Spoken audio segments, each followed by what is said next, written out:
بسم اللہ الرحمن الرحیم۔ سامعین کرام، آپ سن رہے ہیں داستان امیر حمزہ کی جلد نمبر 6 اور یہ اس سلسلے کی قسط نمبر 29 ہے۔ آپ اگر میرے چینل کہانی گھر پر نئے ہیں اور آپ نے ابھی تک میرا چینل سبسکرائب نہیں کیا تو ابھی میرے چینل کو سبسکرائب کر کے بیل آئیکن پر بھی کلک کر دیں تاکہ آنے والی نئی کہانی کی اطلاع بر وقت آپ تک پہنچ سکے۔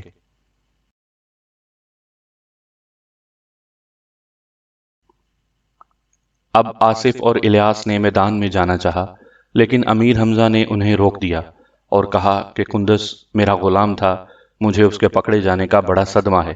جب تک اسے قید سے رہا نہ کراؤں گا مجھ پر کھانا پینا حرام ہے۔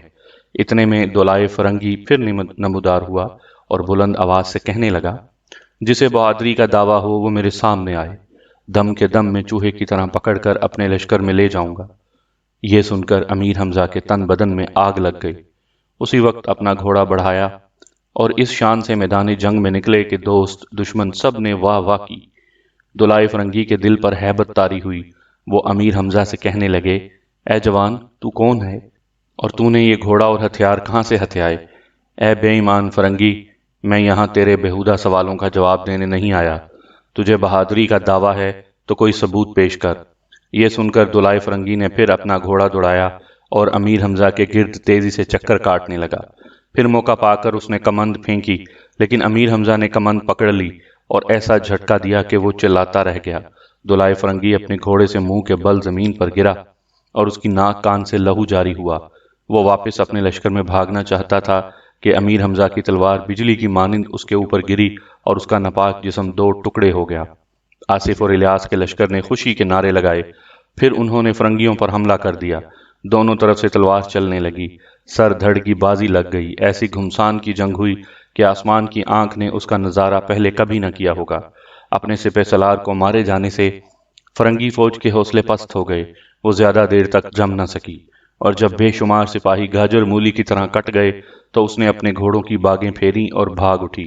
امیر حمزہ نے کندس دیوانے کو چھڑا لیا۔ وہ لوہے کی موٹی موٹی زنجیروں میں جکڑا ہوا تھا۔ امیر کو دیکھتے ہی ان کے قدموں پر گرا اور آنسو بہانے لگا۔ آصف اور الیاس سعد شامی کی بہادری اور جیداری دیکھ کر بہت خوش تھے۔ یہ پہلا موقع تھا کہ انہوں نے فرنگیوں کے لشکر کو اس بری طرح شکست دی تھی۔ جب یہ شہزادے سعد شامی کو اپنے ساتھ لے کر دربند کامیاب میں آئے تو شہر کے باہر کاؤس رومی نے ان کا استقبال کیا۔ اس نے سعد شامی کو گلے سے لگایا اور پیشانی پر بوسہ دیا۔ پھر کہنے لگا، میں اپنی خوش نصیبی پر ناز کرتا ہوں کہ بیٹھے بٹھائے مجھے تجھ جیسا شیر دل بیٹا مل گیا۔ اب میں تجھے کہیں جانے نہ دوں گا، اپنی بیٹی اطلس پوش سے تیری شادی کروں گا۔ یہ سن کر امیر حمزہ مسکرائے اور کہا، اے بادشاہ، میرا نام سعد شامی نہیں حمزہ ہے اور میں نوشیروان شہنشاہ ہفت کشور کا داماد ہوں۔ میں نے ایک وجہ سے اپنا صحیح نام نہیں بتایا تھا، اس کی معافی چاہتا ہوں۔ کاؤس رومی اور اس کے بیٹوں نے جب سنا کہ امیر حمزہ یہی شخص ہے تو خوشی کے مارے پھولے نہ سمائے اور انتہائی تعظیم سے اپنے عالی شان محل میں لے گئے۔ تب کاؤس رومی نے امیر حمزہ سے کہا، تم نے مجھ پر بڑا احسان کیا کہ یہاں آئے اور فرنگی دشمنوں سے میری خاطر لڑے، لیکن ابھی خطرہ دور نہیں ہوا۔ مرزوق فرنگی جب اپنے سپہ سالار دلائے فرنگی کے مارے جانے کی خبر سنے گا تو تیش میں آ کر یہاں آئے گا اور اس کے ساتھ لاکھوں فرنگیوں کا ایک لشکر ہوگا۔ اے بادشاہ، مرزوق فرنگی کی کیا مجال کہ دربند کامیاب کی جانب آنکھ اٹھا کر بھی دیکھے۔ امیر حمزہ نے کہا، اگر وہ یہاں آیا تو جان سلامت لے کر نہ جائے گا۔ ادھر شہزادی اطلس پوش کی سہیلی وزیر زادی نے یہ تمام قصہ اپنی شہزادی کو سنایا اور کہا کہ سعد شامی دراصل امیر حمزہ ہے اور نوشیروان کا داماد ہے۔ اس وزیر زادی کا نام شیوا تھا۔ وہ محل کی تمام لڑکیوں میں سب سے زیادہ چلاک سمجھی جاتی تھی۔ شہزادی اطلس پوش نے جب سنا کہ امیر حمزہ کی شادی نوشیروان کی بیٹی مہر نگار سے ہو چکی ہے تو اس کا دل بیٹھ گیا اور وہ چپ کے آنسو بہانے لگی۔ تب شیوا وزیر زادی نے اطلس پوش سے کہا، اے شہزادی، اب رونے دھونے سے کیا حاصل؟ صبر کرو اور دیکھو کہ خدا کیا کرتا ہے۔ امیر حمزہ تو دربند کامیاب میں مرزوق فرنگی کی آمد کا انتظار کر رہے تھے اور ادھر سلطان بخت مغربی نے مکے جا کر خواجہ عبد المطلب کو سارا قصہ سنایا اور ایک سنہری ہرن کے پیچھے امیر حمزہ نہ جانے کہاں نکل گئے۔ خواجہ عبد المطلب سخت پریشان ہوئے اور انہوں نے اسی وقت عمرو عیار کے پاس ایک قاصد روانہ کیا اور پیغام بھیجا کہ امیر حمزہ کو تلاش کرو۔ عمرو عیار نے آئینہ سکندری نکالا اور اس میں دیکھا کہ امیر حمزہ دربند کامیاب میں موجود ہیں اور قاؤس رومی ان کی خاطر تواضع میں بچھا جاتا ہے۔ تب عمرو عیار نے ایک مالدار سوداگر کا بھیس بدلا اور ہوا کے گھوڑے پر سوار ہوا دربند کامیاب کی جانب روانہ ہوا۔ ہرکاروں نے بادشاہ کو خبر دی کہ ایک بہت بڑا سوداگر شہر میں آیا ہے اور دربار میں حاضر ہونا چاہتا ہے۔ قاؤس رومی نے سوداگر کو دربار میں آنے کی اجازت دی۔ عمرو عیار دربار میں آیا، دیکھا کہ درباری قطار در قطار شاندار لباس پہنے کھڑے ہیں۔ جا بجا حبشی غلام تلواریں اور نیزے لیے پہرا دے رہے ہیں۔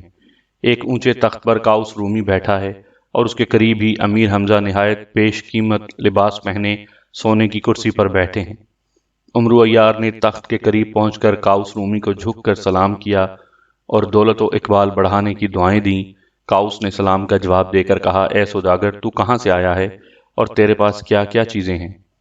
سوداگر نے ہاتھ باندھ کر کہا، جہاں پناہ، میں ملک حبش سے آیا ہوں اور آنے کی وجہ یہ ہے کہ میرا ایک غلام کچھ سامان چرا کر بھاگا اور آپ کے شہر میں آ گیا ہے۔ میں اسی کی تلاش میں آیا ہوں اور سنا ہے کہ وہ غلام آپ کے دربار میں پہنچ گیا ہے۔ قاؤس رومی یہ سن کر حیران ہوا، کہنے لگا، اے سوداگر، ہوش سے بات کر ورنہ ابھی تیری گردن اڑا دی جائے گی۔ میرے دربار میں سبھی لوگ عزت دار ہیں، اچھے خاندانوں کے ہیں، ان میں غلام کیسے شامل ہو سکتا ہے؟ تب عمرو عیار نے مسکرا کر کہا، عالی جا، آپ کا فرمانا درست ہے، لیکن سچ تو یہ ہے کہ میرا وہ غلام کوئی ایرا غیرا نتھو خیرا نہیں، ایک اونچے خاندان کا آدمی ہے، اور اب میں نے دیکھ لیا ہے کہ وہ کس جگہ بیٹھا ہے۔ قاؤس رومی اپنے تخت سے اٹھا اور گرج کر بولا، جلد بتا وہ غلام کون ہے؟ عمرو نے جھٹ امیر حمزہ کی جانب اشارہ کیا۔ امیر حمزہ بد حواس ہو کر سوداگر کی طرف گھورنے لگے۔ عمرو نے کہا لگا کر کہا، کیوں او غلام، اب بول، میرے ہاتھ سے بچ کر کہاں جائے گا؟ دربار میں سناٹا چھایا ہوا تھا، ہر شخص پلک جھپکائے بغیر عمرو اور امیر حمزہ کو گھور رہا تھا۔ قاؤس رومی، اس کے بیٹے آصف اور الیاس کے منہ حیرت سے کھلے کے کھلے رہ گئے۔ قاؤس نے گرج کر امیر حمزہ سے کہا، کیا یہ سوداگر سچ کہتا ہے؟ اے بادشاہ، یہ سوداگر بکواس کرتا ہے، میں نے آج سے پہلے اس کی شکل تک نہیں دیکھی، امیر حمزہ نے کہا۔ یہ سنتے ہی کندس دیوانہ اپنی جگہ سے اچھلا اور عمرو کی طرف بڑھا۔ اس کی ہیبت ناک شکل اور ہاتھی جیسا جسم دیکھ کر عمرو کے اوسان خطا ہوئے۔ وہیں سے اصلی آواز میں چلایا، اے حمزہ، اس موذی سے مجھے بچا۔ امیر حمزہ نے فوراً اپنے یار عمرو عیار کی آواز پہچان لی اور کندس دیوانے کو حکم دیا کہ خبردار سوداگر کو کوئی نقصان نہ پہنچے، یہ واقعی ہمارا آقا ہے اور ہم اس کے غلام ہیں۔ تب کندس دیوانہ اپنی جگہ آن بیٹھا۔ اس کے بعد امیر حمزہ نے عمرو کا ہاتھ پکڑا اور قاؤس کے پاس لے گیا۔ اے بادشاہ، یہ میرا بچپن کا دوست عمرو ہے، عیاری میں بے مثال اور ہوشیاری میں لاجواب، میری تلاش میں آیا ہے اور یہ بھیس بھرا ہے۔ قاؤس رومی نے عمرو کا نام اور کارنامے سن رکھے تھے، اس سے مل کر بہت خوش ہوا اور کہنے لگا، مرحبا اے عیاروں کے سردار، تم خوب آئے، اب میں تمہیں جانے نہ دوں گا۔ قاؤس نے یہ کہہ کر عمرو کا ہاتھ پکڑا اور اپنے محل میں لے گیا۔ راستے میں عمرو نے امیر حمزہ سے کہا، بھائی حمزہ، تم جیسا بے وفا اور بے پرواہ آدمی ابھی نہیں دیکھا۔ ہرن کے شکار کو نکلے اور یہاں آن کر عیش و عشرت میں پڑے ہوئے ہو، اپنے یار دوستوں کی خبر نہ لیتے؟ کم از کم شہزادی مہر نگار اور شہزادوں کا حال تو معلوم کر لیتے، تمہاری جدائی میں ان پر کیا بیت گئی ہے؟ اتنے میں شور مچا کہ شہزادی اطلس پوش کی سواری آئی ہے۔ چند لمحے بعد اطلس پوش وہاں آئی تو اس کو دیکھ کر عمرو نے دانتوں میں انگلی دبائی۔ یکا یک اطلس پوش کی سہیلی وزیر زادی شیوا ادھر سے گزری اور شرارت سے عمرو کو انگوٹھا دکھایا۔ عمرو کا خون کھول گیا، دانت پیس کر کہنے لگا، معلوم ہوتا ہے اس عورت کی شامت آئی ہے، خواہ مخواہ مجھے انگوٹھا دکھا کر گئی ہے۔ عمرو کی اس بات پر قاؤس رومی اور امیر حمزہ خوب ہنسے۔ تھوڑی دیر بعد دسترخوان بچھا اور سب لوگ کھانے کے لیے بیٹھے۔ اتفاق سے وزیر زادی شیوا عمرو عیار کے بالکل سامنے بیٹھی تھی۔ عمرو کو شرارت سوجی، شیوا سے کہنے لگا، سارے زمانے میں ادھم مچ رہا ہے کہ اطلس پوش بڑی خوبصورت شہزادی ہے، لیکن ہمیں تو اس کی آنکھ خراب نظر آتی ہے، میرا خیال ہے کچھ بھینگی ہے۔ یہ سن کر شیوا کے تن بدن میں آگ لگ گئی، جل کر بولی، تیرے منہ میں خاک، چاند میں داغ ہے لیکن ہماری شہزادی میں داغ نہیں، منہ خود تیری آنکھ بھینگی ہے جو تجھے شہزادی میں یہ عیب دکھائی دیا۔ آہا، عمرو نے ہنس کر کہا، اپنے منہ میاں مٹھو اسی کو کہتے ہیں۔ کبھی آپ نے اور آپ کی شہزادی نے آئینے میں اپنی صورت بھی دیکھی ہے؟ اگر نہیں دیکھی تو میں آئینہ پیش کرتا ہوں۔ یہ کہہ کر اپنی زنبیل میں سے ایک آئینہ نکالا اور شیوا کو دیا۔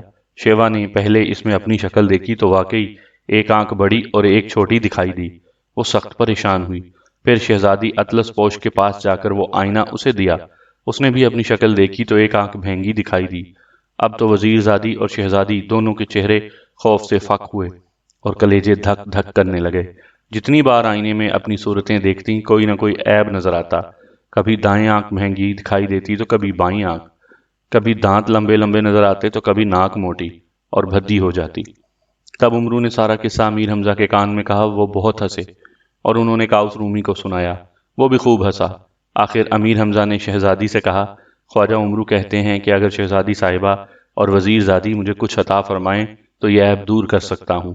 یہ سن کر اطلس پوش نے جواہرات کا صندوقچہ منگوایا اور 2 بیش قیمت لال نکال کر عمرو کو دیے۔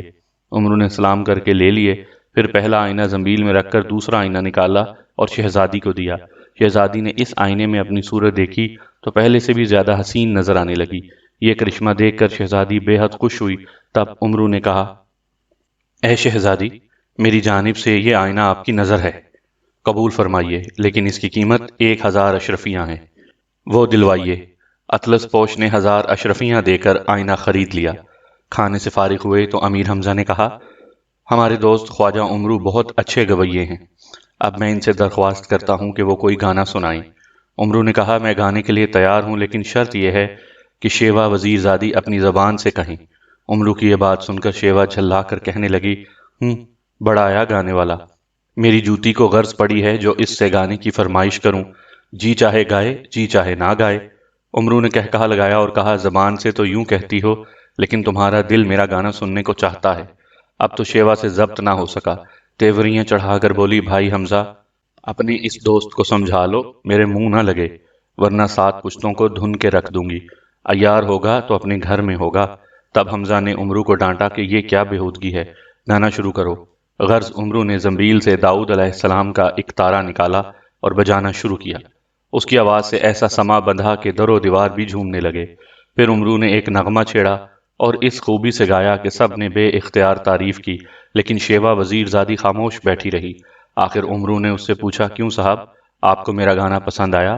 جی ہاں، پہاڑی کوے آپ سے اچھا گا لیتے ہیں، وزیر زادی نے جواب دیا، اور اس کی یہ بات سن کر سب نے خوب کہے لگائے۔ عمرو کھسیانہ ہو گیا اور کہنے لگا، آئندہ گانے والے پر 1000 لعنت ہے۔ یہ کہہ کر ایک تارا بغل میں دبایا اور جانے کے لیے اٹھ کھڑا ہوا۔ حمزہ نے خوشامد سے روکا، تب رکا۔ عمرو عیار گیا تو تھا امیر حمزہ کی خبر لینے اور انہیں واپس لانے کے لیے، لیکن دربند کامیاب کی دلچسپیوں میں ایسا الجھا کہ وہیں کا ہو رہا۔ ایک دن امیر حمزہ نے اس سے کہا کہ تم مجھے لینے آئے تھے اور خود یہیں رہ گئے، کیا واپس جانے کا ارادہ نہیں؟ عمرو آنکھ میں آنسو بھر کر بولا، بھائی حمزہ، تم شوق سے جاؤ، لیکن بندہ تو اب یہیں مرنے کی قسم کھا چکا ہے۔ ہیں یہ کیا بکتے ہو؟ امیر حمزہ نے حیران ہو کر کہا، مریں تمہارے دشمن، سچ سچ کہو کیا معاملہ ہے؟ تب عمرو نے شرماتے ہوئے کہا، اگر میری شادی شیوا وزیر زادی سے نہ ہوئی تو قیامت تک دربند کامیاب سے نہ جاؤں گا۔ یہ سن کر امیر حمزہ خوب ہنسے اور کہنے لگے، احمق، یہ بات ہی پہلے ہی بتا دیتے تو اب تک تمہاری شادی ہو گئی ہوتی۔ قصہ مختصر، امیر حمزہ نے کاؤس رومی سے بات کی اور کاؤس رومی نے اپنے وزیر پر زور دیا۔ آخر وہ مان گیا اور ایک دن نہایت دھوم دھام سے عمرو عیار کی شادی وزیر زادی شیوا سے ہو گئی۔ عمرو کی یہ دوسری شادی تھی۔ آپ کو یاد ہوگا کہ اس سے پہلے وہ بختک کی لڑکی سے شادی کر چکا تھا۔ امیر حمزہ اور عمرو عیار کو غائب ہوئے 1 سال کا عرصہ گزر گیا۔ اس دوران میں بہمن حمزہ کی کرسی پر بیٹھا لشکر کی نگرانی کرتا رہا اور اس نے ملکہ مہر نگار کی عزت میں کوئی فرق نہ آنے دیا۔ ادھر نوشیروان نے مدائن پہنچ کر شہزادہ کباد شہریار کی تخت نشینی کے انتظامات شروع کر دیے تھے، اور بختک نامراد یہ انتظام دیکھ دیکھ کر انگاروں پر لوٹ رہا تھا۔ اس نے کئی مرتبہ نوشیروان کو بہکانے کی کوشش کی مگر کامیاب نہ ہوا۔ آخر اس نے سوچ سوچ کر بہمن کو ایک خط اس مضمون کا لکھا، بہمن کو معلوم ہو کہ حمزہ اور عمرو عیار دونوں ہلاک ہو چکے ہیں، ہمارے پاس ان کے مرنے کا ثبوت موجود ہے، اب تم پر حمزہ کی اطاعت فرض نہیں رہی، اس کے ساتھیوں کو فوراً ہلاک کر دو اور شہزادی مہر نگار کو اپنے قبضے میں کر لو۔ ہفت کشور کا تخت تمہارا منتظر ہے، نوشیروان بھی تمہارے حق میں ہے کہ تم سے اچھا بادشاہ اس ملک کو نہ ملے گا۔ بہمن نے بختک کا یہ خط پڑھا تو دل میں شیطان نے ڈیرا جمایا۔ سوچنے لگا کہ موقع اچھا ہے، سلطنت پر قبضہ کر لوں تو کوئی میرا کچھ نہ بگاڑ سکے گا، اگر حمزہ زندہ بھی ہوا تو میرا کیا بگاڑ لے گا۔ سامعین کرام، آپ یہ کہانی میرے چینل کہانی گھر پر سن رہے ہیں، اور آپ نے اگر ابھی تک میرا چینل سبسکرائب نہیں کیا تو ابھی میرے چینل کو سبسکرائب کر کے بیل آئیکن پر کلک کر دیں تاکہ آنے والی نئی کہانی کی اطلاع بر وقت آپ تک پہنچ سکے۔ اس نے ایک قاصد کو مدائن بھیجا اور بختک کو اپنے پاس بلوایا، پھر زوپین مکار کو اپنی اس سازش سے آگاہ کیا۔ وہ بھی خوش ہوا، کہنے لگا، مہر نگار کو بلانے کی ایک تدبیر میرے ذہن میں آتی ہے، میں کل صبح اس کے پاس پیغام بھیجوں گا کہ میرے باپ کا 40واں ہے، آپ شہزادہ شہریار کے ساتھ تشریف لائیں تو اس غلام کی بڑی عزت افزائی ہو۔ مجھے یقین ہے کہ شہزادی مہر نگار ضرور آئے گی، پھر اسے قید کر لینا کچھ مشکل نہ ہوگا۔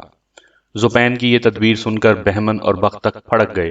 اسی وقت ایک ہوشیار غلام کو طلب کر کے یہ پیغام ملکہ مہر نگار کے پاس بھجوا دیا گیا۔ وہاں سے جواب آیا کہ ہم کل ضرور آئیں گے۔ اگلے روز ملکہ مہر نگار اور شہزادہ کباد شہریار کی سواری بڑی دھوم دھام سے آئی اور بہمن کی قیام گاہ پر پہنچی۔ سب عورتوں نے مہر نگار کے قدم چومے اور نہایت عزت سے اپنے ساتھ لے گئیں۔ ادھر زوپین، بختک اور بہمن نے کباد شہریار کا استقبال کیا۔ ملکہ مہر نگار کنیزوں اور بادشاہ زادیوں میں گھری بیٹھی تھی۔ یکا یک اس نے سنا کہ ایک عورت دوسری عورت سے کہہ رہی ہے کہ مہر نگار بڑے غرور سے آئی ہے، مگر تھوڑی دیر میں اسے اپنی حیثیت کا پتہ چل جائے گا۔ یہ الفاظ سن کر مہر نگار کے کان کھڑے ہوئے، سمجھ گئی کہ اس کے خلاف کوئی سازش کی جا رہی ہے۔ اسی وقت ایک خواجہ سرا کے ہاتھ شہزادہ شہریار کو پیغام بھیجا کہ یہاں آؤ اور مجھے اپنے ساتھ لے چلو۔ خواجہ سرا نے یہ پیغام شہزادے کو دیا۔ وہ اسی وقت آیا اور اپنی والدہ مہر نگار کو گھوڑا گاڑی میں سوار کرا کے اپنے لشکر میں لے گیا۔ بہمن، زوپین اور بختک منہ دیکھتے رہ گئے، کسی کو ہمت نہ ہوئی کہ انہیں روک لیتا۔ زوپین نے اپنی پیشانی پر ہاتھ مار کر کہا، افسوس کہ شکار ہمارے ہاتھ سے نکل گیا۔ بختک نے کہا لگا کر کہا، فکر نہ کرو، حمزہ کے یاروں سے لڑنے کا اچھا بہانہ مل گیا ہے۔ کہہ دو کہ مہر نگار اور شہزادہ کباد شہریار نے ہماری سخت توہین کی ہے، لہٰذا ہم پر ان کی اطاعت فرض نہیں رہی۔ بہمن خود آگ بگولا ہو رہا تھا۔ بختک کی یہ بات سنی تو چلا کر کہنے لگا، کیا غضب ہے کہ مہر نگار اور اس کا چھوکرا یوں ہماری مٹی پلید کرے۔ اب میں دیکھتا ہوں کہ وہ کیسے تخت پر بیٹھتا ہے، اس کی جگہ نوشیرواں کے بیٹے شہزادہ ہرمز کو تخت پر بٹھاؤں گا۔ لندھور کے کانوں تک بہمن کی آواز گئی تو وہ گرج کر بولا، اے کوہستانی، تجھے حمزہ بڑے مرتبے پر بٹھا کر گیا ہے، تجھے ایسا کلمہ منہ سے نکالنا زیب نہیں دیتا۔ بہمن نے سپاہیوں کو حکم دیا کہ پکڑو اس وحشی کو۔ چاروں طرف سے بہمن کے آدمی ننگی تلواریں لیے لندھور کی طرف بڑھے۔ لندھور نے اپنے دوستوں کو پکارا اور پھر خوفناک جنگ شروع ہو گئی۔ لندھور نے اپنا گرز بہمن کے سینے پر مارا تو وہ لڑکھنیاں کھاتا ہوا دور جا گرا اور خون تھوکنے لگا۔ اس دوران میں لندھور بھی سخت زخمی ہوا اور آدی پہلوان بھی۔ شرپال ہندی کے بیٹے نے بہت سے باغیوں کو ہلاک کیا۔ استفتہ نوش اور صدف نوش بے جگری سے لڑے، یہاں تک کہ کشتوں کے پشتے لگا دیے گئے۔ مقبل وفادار ملکہ مہر نگار کی حفاظت کر رہا تھا۔ اس نے فوراً اپنے لشکر کو لندھور کی مدد پر بھیجا اور خود مہر نگار اور کباد شہریار کو لے کر حلب کی جانب روانہ ہوا۔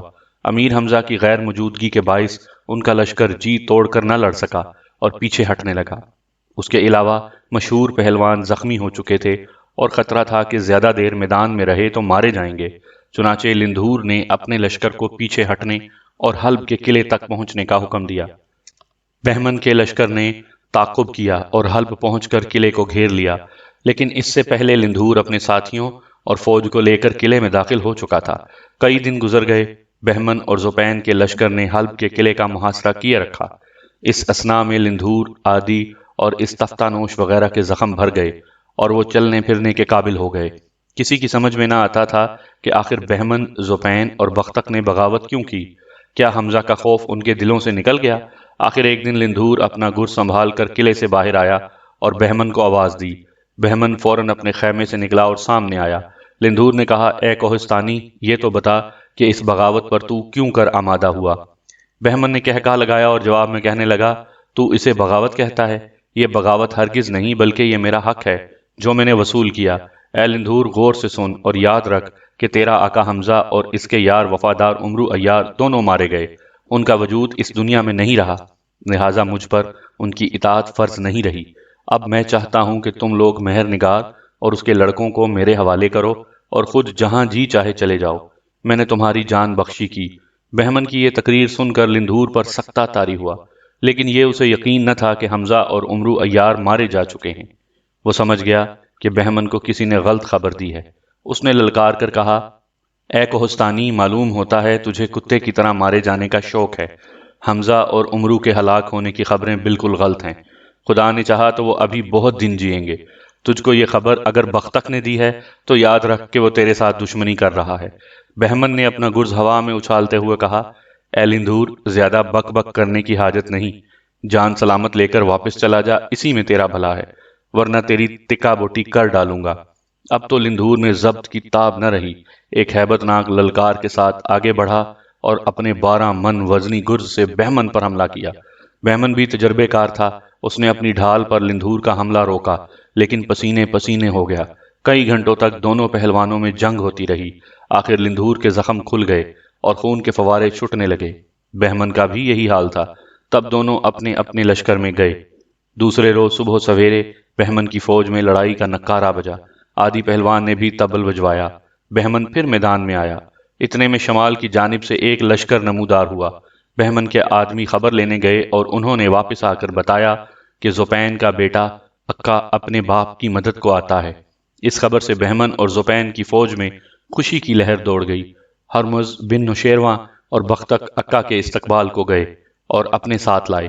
اکا نے تمام حالات سنے اور اسی وقت میدان میں جانے کو تیار ہوا۔ ادھر سے اس کے مقابلے کو لندھور کا بیٹا فرہاد نکلا۔ اکا نے اسے حقارت کی نظر سے دیکھا اور کہا، اے لڑکے، اپنے باپ لندھور کو بھیج، تو مجھ سے کیا لڑے گا؟ یہی بات میں تجھ سے کہتا ہوں، اپنے بزدل باپ زوپین کو میدان میں بھیج، ورنہ تیرے گلے میں رسی ڈال کر کتے کے پلے کی طرح گھسیٹتا ہوا لے جاؤں گا۔ اکا کی آنکھوں میں خون اتر آیا۔ 7 من کا گرز ہاتھ میں تول کر آگے بڑھا اور پوری قوت سے فرہاد پر مارا، لیکن فرہاد نے گینڈے کی کھال سے بنی ہوئی ڈھال پر یہ وار روکا۔ پھر اطمینان سے بولا، اے زوپین کے لڑکے، خبردار ہو کہ میں اب وار کرتا ہوں۔ یہ کہہ کر اپنا گرز گھمایا اور اس زور سے حملہ کیا کہ اگر اکا اپنے فولادی ڈھال آگے نہ کر دیتا تو اس کی کھوپڑی کے 1000 ٹکڑے ہو جاتے۔ پھر بھی ڈھال سے ٹکرا کر آگ کا ایک عظیم شعلہ پیدا ہوا جو آسمان تک گیا۔ اکا کے روئیں روئیں سے پسینہ پھوٹ نکلا اور اس کا دل تھر تھرانے لگا۔ اس کے بعد دونوں میں خون ریز جنگ شروع ہوئی، یہاں تک کہ دونوں زخمی ہوئے اور سورج غروب ہوتے ہی اپنے اپنے لشکر میں چلے گئے۔ زوپین نے اپنے بیٹے اکا سے پوچھا کہ فرہاد کو کیسا پایا؟ اس نے کہا کہ وہ جوان مرد پہلوان ہے اور اس کی رگوں میں لندھور کا خون دوڑتا ہے۔ ان پہلوانوں کو فی الحال یہیں چھوڑ کر ہم اب آپ کو امیر حمزہ اور عمرو عیار کے بارے میں کچھ بتاتے ہیں کہ ان پر کیا بیتی۔ ایک رات امیر حمزہ نے بڑا ڈراؤنا خواب دیکھا اور جب آنکھ کھلی تو دیکھا کہ عمرو بھی اپنے بستر پر بیٹھا ہے۔ حمزہ نے اسے کہا، ابھی ابھی میں نے خواب میں دیکھا کہ حلب کے قلعے میں ہماری فوج جمع ہے اور تمام پہلوان زخمی ہو چکے ہیں، باہر دشمن کی فوج پڑاؤ ڈالے ہوئے ہے۔ بالکل یہی خواب میں نے بھی دیکھا ہے۔ عمرو چلا اٹھا، نہ جانے ہمارے دوستوں پر کیا آفت آئی، ہمیں جلد وہاں پہنچنا چاہیے، مجھے خدشہ ہے کہ بختک بدماش اور زوپین مکار نے کوئی گل کھلایا ہے۔ صبح ہوتے ہی امیر حمزہ نے کاؤس رومی سے کہا کہ ہمیں رخصت ہونے کی اجازت دی جائے، اگر اس دوران میں مرزوق فرنگی نے حملہ کیا تو ہم آپ کی مدد کو فوراً آئیں گے۔ جب شہر والوں نے سنا کہ امیر حمزہ جا رہے ہیں تو وہ رونے لگے۔ امیر نے سب کو دلاسا دیا کہ جلد واپس آئیں گے۔ قصہ مختصر، امیر حمزہ اور عمرو حلب کی جانب روانہ ہوئے۔ کندس دیوانہ بھی ان کے ساتھ ساتھ چلا۔ دوسری منزل پر ایک سبزہ زار نظر آیا۔ امیر حمزہ کو یہ مقام بہت دلچسپ اور پرفضا معلوم ہوا۔ اسی جگہ رکے، ہر طرف سے ٹھنڈی ہوا کے جھونکے آتے تھے اور یوں محسوس ہوتا تھا جیسے جنت کی کھڑکی کھول دی گئی ہو۔ ایک درخت کے نیچے امیر حمزہ اور عمرو عیار لیٹ کر بے خبر سو گئے اور کندس دیوانہ ٹہلتا ہوا ایک جانب چلا، پہاڑ کی چوٹی پر پہنچا اور وہیں سو گیا۔ تھوڑی دیر بعد ایک شیر ببر آیا اور کندس دیوانے کو چیر پھاڑ کر اپنا پیٹ بھرا اور چلا گیا۔ بہت دیر بعد امیر حمزہ کی آنکھ کھلی اور دیکھا کہ عمرو ابھی تک پڑا سوتا ہے۔ اسے جگا کر پوچھا کہ کندس دیوانہ کہاں ہے؟ عمرو نے جواب دیا، ابھی ٹہلتا ہوا اس پہاڑ پر گیا ہے۔ دیر تک انتظار کے بعد بھی دیوانہ نہ آیا تو امیر حمزہ فکر مند ہوئے۔ عمرو کو ساتھ لے کر پہاڑ کی چوٹی پر گئے، دیکھا کہ دیوانے کی لاش پڑی ہے اور شیر نے جی بھر کر گوشت کھایا ہے۔ امیر حمزہ کو بے حد صدمہ ہوا۔ لاش کے بچے کچے ٹکڑوں کو ایک جگہ دفن کیا اور وہاں سے رخصت ہوئے۔ 4 منزلیں طے کرنے کے بعد ایک عظیم الشان قلعہ نظر آیا۔ قلعے کا حاکم کا نام ربی تھا۔ دروازے کے محافظوں نے اسے خبر دی کہ 2 آدمی آئے ہیں اور قلعے میں داخل ہونا چاہتے ہیں۔ اس نے کہا آنے دیا جائے۔ امیر حمزہ اور عمرو عیار قلعے میں داخل ہوئے اور ربی کے پاس پہنچے تو اس نے پوچھا کیوں صاحب، آپ لوگ کون ہیں اور کہاں سے آئے ہیں؟ میرا نام حمزہ ہے، نوشیروان کا داماد ہوں، اور یہ میرا دوست عمرو ہے۔ یہ سن کر ربی اپنی جگہ سے اٹھ کھڑا ہوا، آگے بڑھ کر امیر حمزہ کے ہاتھوں کو بوسہ دیا، پھر ان دونوں کو اپنی نشست پر لے جا کر بٹھایا اور کہنے لگا میری بڑی خوش نصیبی ہے کہ آپ تشریف لائے، چند روز یہاں قیام فرمائیے اور مجھ کو خدمت کا موقع دیجیے۔ امیر حمزہ نے اس کی درخواست منظور کی۔ اگلے روز ربی کہنے لگا جناب والا، اس قلعے میں سے 5 منزل پر ایک اور قلعہ ہے۔ اس قلعے کا حاکم صنوبر نام کا ایک شخص ہے، ہمیشہ سے مجھ کو پریشان کرتا اور ستاتا ہے۔ مجھ میں اس سے لڑنے کی ہمت نہیں، آپ اسے سمجھائیں کہ ان حرکتوں سے باز آ جائے۔ امیر حمزہ نے اسی وقت ربی اور عمرو عیار کو ساتھ لیا اور اس قلعے کی جانب روانہ ہوئے۔ نزدیک پہنچے تو صنوبر نے خبر دی کہ ربی اپنے ساتھ 2 آدمیوں کو لے آتا ہے۔ یہ سن کر صنوبر حیران ہوا اور خود قلعے سے باہر نکل آیا۔ جو ہی قریب آیا اس نے امیر حمزہ کو بھی پہچان لیا، کیونکہ ایک مرتبہ نوشیروان کے دربار میں اسے جانے کا اتفاق ہوا تھا اور وہاں امیر حمزہ کو دیکھا تھا۔ اسی وقت دوڑ کر امیر حمزہ کے قدموں پر گرا اور کہنے لگا اے امیر، آپ نے یہاں تک کس لیے زحمت کی؟ مجھے حکم دیتے میں خود حاضر ہو جاتا۔ اے صنوبر، یہ تیرا پڑوسی ربی تیری شکایت کرتا ہے کہ تو اسے چین نہیں لینے دیتا۔ پڑوسیوں کو تنگ کرنا کسی مذہب میں بھی جائز نہیں۔ یہ سن کر صنوبر شرمندہ ہوا، تینوں کو نہایت احترام سے قلعے میں لے گیا اور 3 روز تک خوب خاطر توازے کی۔ چوتھے روز جب کہ امیر حمزہ وہاں سے چلنے کی تیاریاں کر رہے تھے، صنوبر نے عاجزانہ انداز میں کہا اے امیر، 1 روز کے لیے اور ٹھہر جائیے، آج قلعے کے لوگوں نے آپ کی دعوت کی ہے۔ تب مجبوراً امیر حمزہ رک گئے۔ شام کو بڑی دھوم کی دعوت ہوئی، لیکن صنوبر مکار نے یہ چالاکی کی کہ تمام کھانوں میں بے ہوشی کی دوا ملا دی۔ امیر حمزہ، عمرو عیار اور ربی یہ کھانا کھاتے ہی بے ہوش ہو کر گر پڑے۔ صنوبر نے فوراً اپنے غلاموں کو حکم دیا کہ ان کو زنجیروں میں جکڑ دیا جائے۔ پھر اس نے اعلان کیا کہ اگلے روز ان تینوں قیدیوں کو قلعے کے میدان میں قتل کیا جائے گا۔ امیر حمزہ، عمرو عیار اور ربی کو 12 گھنٹے بعد ہوش آیا تو اپنے آپ کو زنجیروں میں گرفتار پایا۔ آزاد ہونے کی بتھیری کوشش کی مگر زنجیریں کسی طرح نہ ٹوٹیں۔ آخر صبر شکر کر کے خاموش ہو رہے۔ آدھی رات کے بعد صنوبر کا وزیر قاموس اس کے پاس پہنچا اور کہنے لگا جہاں پناہ، حمزہ بڑی قوت اور اثر والا آدمی ہے، اگر آپ نے اسے قتل کر دیا تو اس کے دوست اس قلعے کی اینٹ سے اینٹ بجا دیں گے۔ نوشیروان آج کل اس کا بڑا دشمن ہو رہا۔ میری رائے یہ ہے کہ حمزہ کے قتل کا الزام آپ اپنے اوپر نہ لیں بلکہ اسے نوشیروان کے حوالے کر دیں، اس کا جو جی چاہے حمزہ کے ساتھ سلوک کرے۔ صنوبر کی کھوپڑی میں وزیر قاموس کی یہ بات سما گئی۔ اس نے سورج نکلنے سے پہلے امیر حمزہ اور عمرو عیار کو اونٹوں پر سوار کرا کے مدائن کی جانب روانہ کیا اور ربی کو قتل کرا دیا۔ ادھر بہمن اور زوپین کی فوجوں نے حلب کے قلعہ ہشت حصار کا محاصرہ کر رکھا تھا اور مقبل وفادار کی کمان میں امیر حمزہ کی فوج اور تمام پہلوان جان کی بازی لگائے ہوئے تھے۔ نوشیروان کو بھی بہمن کی بغاوت کرنے کی خبر پہنچ چکی تھی اور وہ اس خبر سے بے حد خوش تھا۔ اس نے بہمن کو پیغام بھیجا کہ فوراً قلعہ ہشت حصار فتح کرو اور اس کا انعام یہ ہے کہ میں خود مہر نگار کی شادی تم سے کروں گا۔ لیکن روز بروز زوپین اور بہمن کی فوج عادی، لندھور، استفتانوش وغیرہ کے ہاتھوں کٹ کٹ کر کم ہو رہی تھی اور یہ خطرہ پیدا ہو رہا تھا کہ سپاہیوں کے ہلاک ہونے کی رفتار یہی رہی تو چند روز کے اندر اندر محاصرہ اٹھا لینا پڑے گا۔ بہمن نے نوشیروان کو لکھا کہ فوراً کمک بھیجو ورنہ ہم قلعے پر قبضہ نہ کر سکیں گے۔ نوشیروان بھلا کہاں سے کمک بھیجتا، وہ تو صرف نام کا شہنشاہ رہ گیا تھا۔ اب اتفاق ایسا ہوا کہ انہی دنوں خراسان کا بادشاہ مرزباں ادھر آیا، وہ بھی مہر نگار سے شادی کرنا چاہتا تھا۔ نوشیروان نے اس سے کہا اگر تم اپنی فوج کو لے کر جاؤ اور قلعہ ہشت حصار پر قبضہ کر کے مہر نگار کو مقبل وفادار کے پنجے سے آزاد کراؤ تو میں اس کی شادی تم سے کر دوں گا۔ یہ سن کر مرزبان خراسانی خوشی سے پھولا نہ سمایا اور منزلوں پہ منزلیں طے کرتا ہوا اپنے لشکر کو لے کر قلعہ ہشت حصار کے قریب جا پہنچا۔ یہاں اس کی ملاقات بہمن، زوپین اور بختک سے ہوئی۔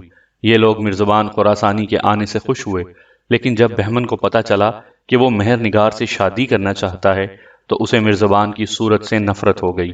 صنوبر نے امیر حمزہ اور عمرو کو اپنے 2 سرداروں سرخان اور ففور کے ساتھ مدائن روانہ کیا اور 10,000 سپاہی بھی امیر حمزہ کی نگرانی کے لیے روانہ کیے تھے۔ سرخان کے ساتھ 3,000 اور ففور کے ساتھ 7,000 سپاہی تھے۔ عمرو عیار سرخان کی قید میں اور امیر حمزہ ففور کی قید میں تھے۔ سامعین کرام، آپ سن رہے تھے اردو ناول داستان امیر حمزہ کی جلد نمبر 6 اور یہ اس سلسلے کی قسط نمبر 29 تھی۔ آپ اگر میرے چینل کہانی گھر پر نئے ہیں اور آپ نے ابھی تک میرا چینل سبسکرائب نہیں کیا تو میرے چینل کو ابھی سبسکرائب کر کے بیل آئیکن پر بھی کلک کر دیں تاکہ آنے والی نئی کہانی کی اطلاع بر وقت آپ تک پہنچ سکے۔